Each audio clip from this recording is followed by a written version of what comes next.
Hey up, and welcome to Alexander's lame excuse of a podcast.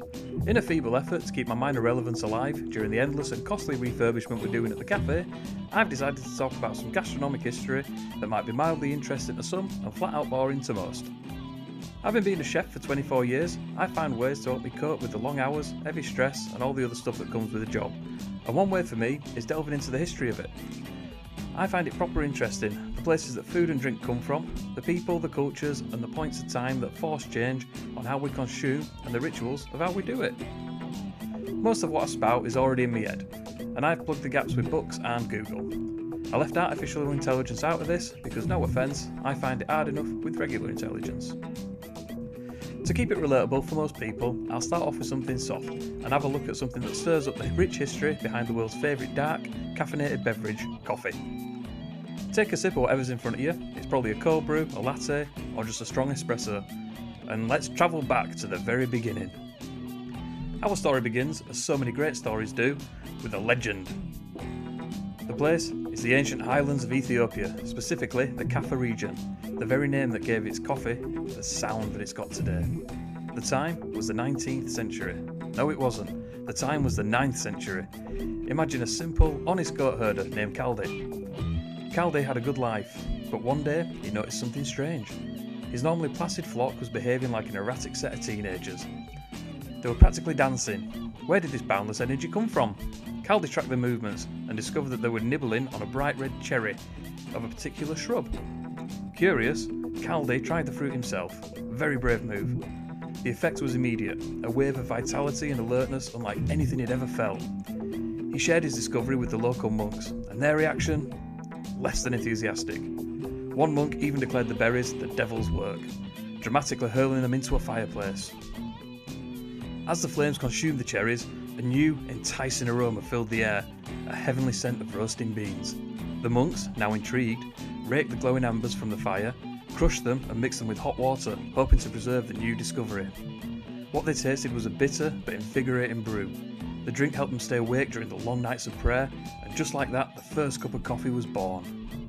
While historians can't quite verify every detail of Caldi's tale, one thing's certain: the Kaffa arabica plant is native to the Ethiopian plateau.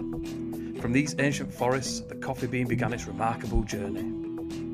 Coffee's first great expansion came when it crossed the Red Sea into the Arabian Peninsula.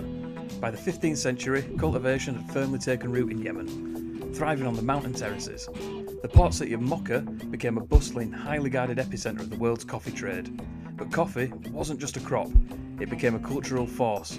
Sufi mystics in the Yemen used the beverage to aid concentration during the meditative practices.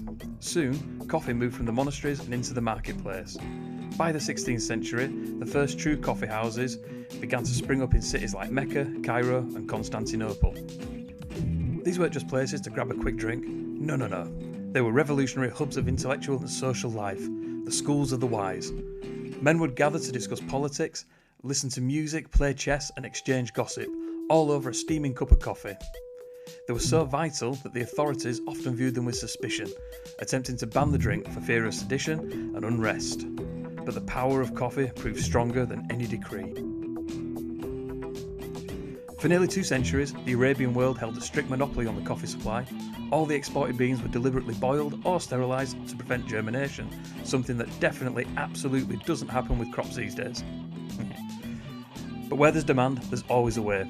The first successful breach of this tight control is attributed to Baba Badam, an Indian Sufi saint who, around the year 1600, allegedly strapped 7 raw coffee seeds to his chest while returning from a pilgrimage to Mecca.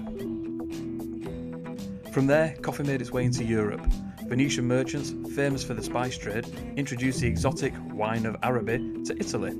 At first it caused a stir, with some of the clergy urging the Pope to ban the infidel drink.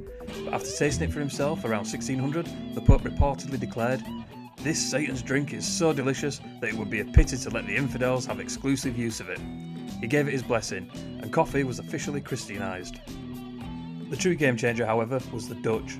In the late 17th century, they managed to acquire seedlings and successfully cultivated them in the colony of Java, modern-day Indonesia.